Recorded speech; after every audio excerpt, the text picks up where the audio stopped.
Hey, j'espère que tu vas bien.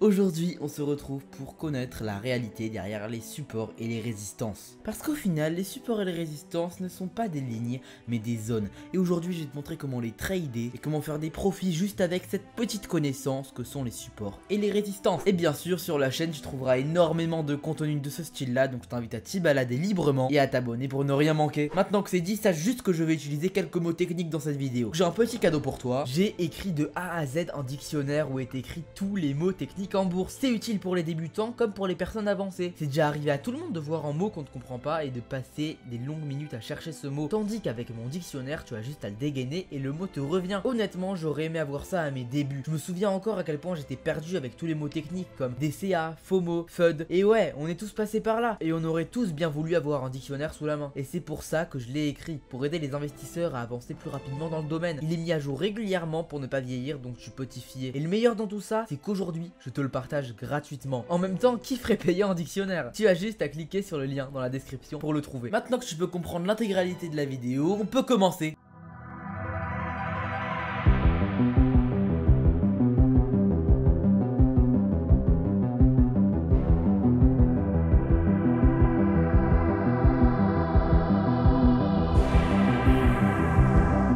Donc tout d'abord, une résistance et un support, qu'est-ce que c'est? C'est très simple, c'est tout simplement un niveau que le marché a du mal à franchir, que ce soit à la hausse ou à la baisse. Maintenant, généralement, les gens vont tracer des résistances ou des supports comme ceci. Par exemple, cette ligne-là que je mets en rouge juste ici, ils voient que du coup le marché a du mal à la franchir à 2 reprises, donc ils disent ok, c'est bon, c'est une résistance, je vais la trader. Sauf que ça, c'est une énorme erreur qu'il ne faut pas faire, parce que ça va beaucoup plus loin que ça. Prenons un exemple, donc l'exemple de ce support. On a tout d'abord une énorme bougie rouge qui vient arriver au niveau des 18 960, puis on a un refus, puis un retest du coup du support, puis un refus, puis un retest. Donc à ce moment là, ces deux retests là, on est à peu près sur le même niveau, donc c'est à dire c'est vraiment le même support. Mais du coup cette bougie là, elle s'est posée et elle a été refusée sur quel support? Pour dire la vérité, c'est exactement le même support, sauf que c'était dans la zone du support. Alors comment tracer cette zone de support et comment savoir si on est dedans ou pas? Autrement dit, comment la détecter? En fait c'est super simple, la zone du support va tout simplement être tracée en prenant le corps de la bougie et le bout des mèches. Donc en l'occurrence le support commence au corps de ces bougies là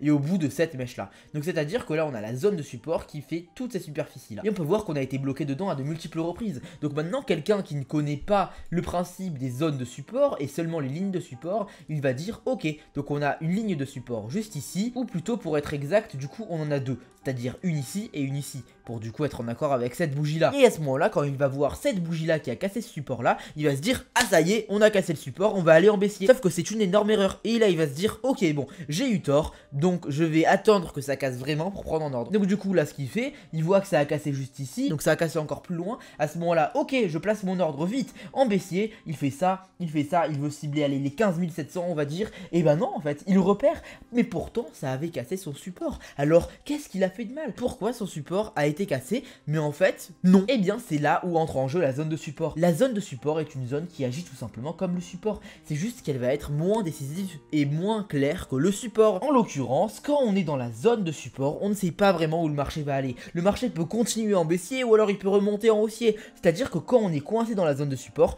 on n'a pas vraiment d'ordre à prendre. C'est-à-dire que là, sur cette bougie rouge là, quand elle était clôturée, eh bien on ne savait pas où prendre le trade. C'est-à-dire qu'il n'y avait pas vraiment d'opportunité à prendre. Bien sûr, je parle uniquement avec la connaissance des résistances et des supports. Il y avait peut-être quelques indicateurs qui nous disaient quoi faire, des patterns, etc., etc. Mais on ne compte pas ça dans cette vidéo. Donc là, on parle vraiment seulement des supports et des résistances. Et donc cette bougie là est restée coincée dans la zone de support et effectivement elle a été refusée. Ces deux bougies là n'y sont même pas entrées, c'est-à-dire qu'elles ont à peine touché la ligne du support, donc forcément elles se font refuser. Parce que je t'apprends une chose, mais quand une bougie se clôture pile sur la ligne du support et pas dans la zone, donc la ligne du support ça peut être la ligne de l'entrée de la zone ou alors la ligne de sortie de la zone, donc une de ces deux lignes bien sûr. Et bien si une bougie se clôture pile à ce niveau là, c'est-à-dire que les acheteurs vont très probablement avoir l'avantage sur la prochaine bougie. C'est-à-dire que si c'est une ligne de support et qu'on se clôture pile dessus, et bien la bougie suivante sera très probablement verte ou alors au moins neutre. Ça a été le cas ici, donc on a quand même gagné bien sûr, mais par contre on a une autre opportunité à prendre parce qu'au final cette bougie neutre, et bien elle nous fait nous clôturer encore une fois sur la même ligne de support. Donc on a un autre ordre aussi à prendre, et bien sûr vu que c'était encore une bougie neutre où on a gagné, et bien on a encore un ordre à prendre en haussier et on gagne du coup 3 fois d'affilée. Là c'est la même chose, on se clôture pile sur la ligne de support, du coup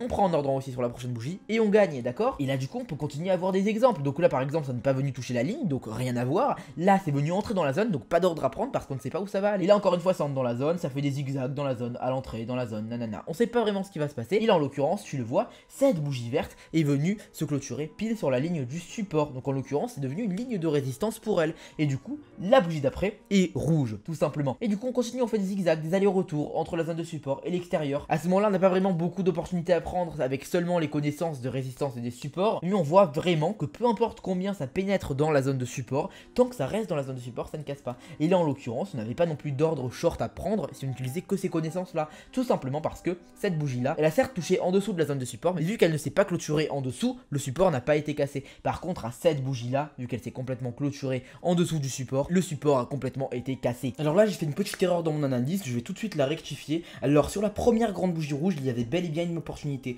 Je vais l'expliquer plus en détail juste après, mais une seule bougie va très rarement casser toute une zone à elle toute seule. C'est-à-dire que généralement le marché va prendre 2 ou 3 bougies pour casser une zone de support entière. Et donc vu que la bougie rouge en elle-même est venue pénétrer dans la zone de support et la casser en plus, donc du coup on savait qu'on avait un ordre haussier à prendre dès que ça venait du coup casser le support à 100% et effectivement on aurait gagné. Tout simplement parce que une seule bougie ne peut pas casser une zone de support en entier. Et la deuxième opportunité c'est tout simplement, après la deuxième bougie rouge, on a une bougie verte qui est venue se clôturer pile sur la fin de la zone de support, donc qui est maintenant du coup une zone de résistance. Donc ça veut dire que ça s'est clôturé pile sur la ligne de la zone de résistance. Donc ça veut dire qu'on avait un ordre baissier à prendre à ce moment-là. Donc en fait, on avait 2 opportunités à ce moment-là. Mais du coup, je récapitule ce que je viens de dire. La zone de support est une zone floue, on ne sait pas si on doit trader à la hausse ou à la baisse quand les bougies sont bloquées dedans. Cependant, si une bougie se clôture sur l'une des 2 lignes du support, à ce moment-là, la bougie suivante se retournera. Donc ça, c'est quelque chose de très important à comprendre. Maintenant, on a quelque chose d'autre à voir. Donc là, je vais parler principalement aux personnes qui copient mes trades journaliers. Pour ceux qui ne sont pas dans le groupe, j'explique vite fait. À chaque fois, j'envoie un signal, c'est-à-dire un marché, une direction et un point d'entrée. Donc généralement, le point d'entrée, comment je le choisis? Je le choisis sur une des 2 lignes.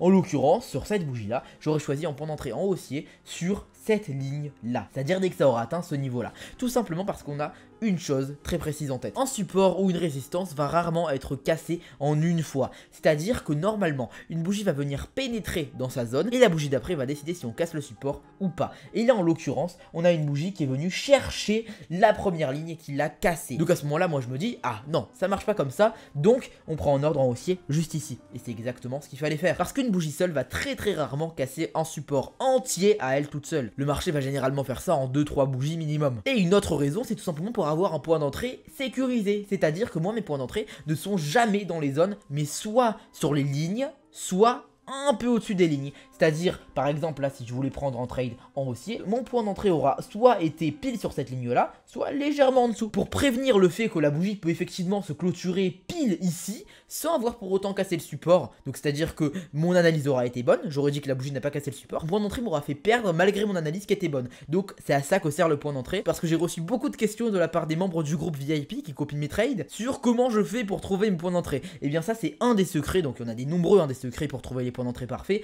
mais ça fait partie d'un des secrets pour trouver le point d'entrée parfait. Donc pour trader cette méthode là, c'est super simple. Tu as un marché, tu testes voilà un petit peu tes résistances, tes supports, nanana. Ah, tu vois voilà que par exemple on a une bougie qui se clôture pile sur la ligne d'un support. Et bien tu vas juste te prendre en trade à la hausse. Donc que la bougie se clôture sur cette ligne de support là ou sur cette ligne de support là. Et bien sûr ça marche aussi pour les lignes de résistance. Je vous montrerai un exemple juste après. Donc tu prends en trade pour le retournement de la bougie suivante et tu gagnes. Et au pire si tu gagnes pas, c'est pas grave parce que dans tous les cas, aucune stratégie ne donnera un taux de gain de 100%. Les stratégies donneront un taux de gain peut-être de 80%, et ça il faut le comprendre, c'est très important. Le trading ça reste un domaine très compliqué, et là ce que je te montre actuellement c'est des bases qui peuvent te permettre de faire quelques gains. Mais si tu veux réellement vivre du trading plus tard, alors je te vends pas de rêve, ça demandera beaucoup de travail. Moi je peux te faciliter un petit peu la tâche, parce que je donne tous mes trades que je prends tous les jours gratuitement. Donc tu te demandes sûrement pourquoi je le fais gratuitement. En fait ça me crée à moi une nouvelle source de revenus grâce à l'affiliation, c'est-à-dire que je gagne des commissions sur ton chiffre d'affaires quand tu me copies. Donc c'est-à-dire que plus tu gagnes d'argent, plus je gagne d'argent en commission, et de ton côté toi ça te fait de l'argent et tu acquiers de nouvelles connaissances. Au final c'est gagnant-gagnant et ça plaît à un petit peu toute ma communauté, donc j'en suis assez content. Donc si tu veux me rejoindre, tu as totalement le choix. Soit tu es mon canal Telegram, soit tu as mon groupe Discord.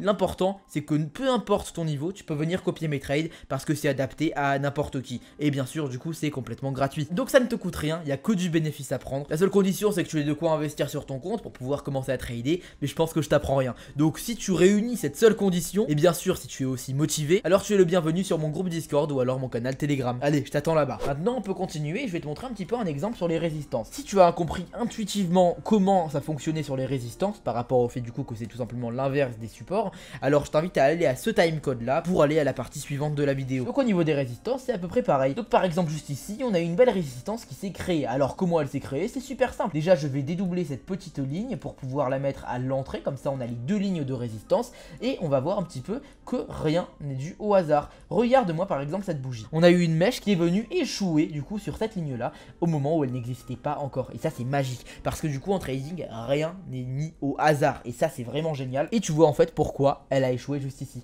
c'est parce qu'il y avait une future ligne de résistance et plus précisément une future zone de résistance. Donc cette zone de résistance là, au final je l'ai un petit peu mal tracé vu que cette bougie là dépasse un petit peu, donc ça fait plus comme ça, voilà. Donc cette zone de résistance là a servi dans cette bougie là, a servi sur cette bougie là, c'est à dire que là tu aurais pu prendre des trades ici. Donc c'est à dire que sur cette bougie là tu aurais pu prendre une opportunité parce que comme je l'ai dit, une seule bougie va rarement casser une zone de résistance à elle toute seule. Elle va généralement le faire entre guillemets en groupe. Donc là en l'occurrence tu aurais pu prendre un trade baissier quand ça se rapprochait du coup de cette deuxième ligne de résistance parce que tu savais que la bougie n'allait pas casser la résistance. Ah oui, et bien sûr là tu n'aurais pas pu prendre de trade baissier malgré le fait que du coup la bougie s'est clôturée pile sur la ligne de résistance parce que tu ne connaissais pas l'existence de cette résistance lorsque la bougie est venue échouer dessus. Et en soi ici tu n'as pas vraiment d'opportunité par rapport au fait que la bougie se clôture pile sur la ligne de résistance parce qu'ici aucune bougie ne se clôture vraiment sur une ligne de résistance pure et dure. À part peut-être celle-ci et du coup celle-ci vu qu'elle est neutre, c'est-à-dire qu'après celle-ci, vu qu'elle s'est clôturée pile sur la ligne de résistance, et bien celle-ci devait être rouge. Mais elle était neutre, mais vu que tu prends en ordre quand la bougie est verte, parce que tu sais bien placer tes points d'entrée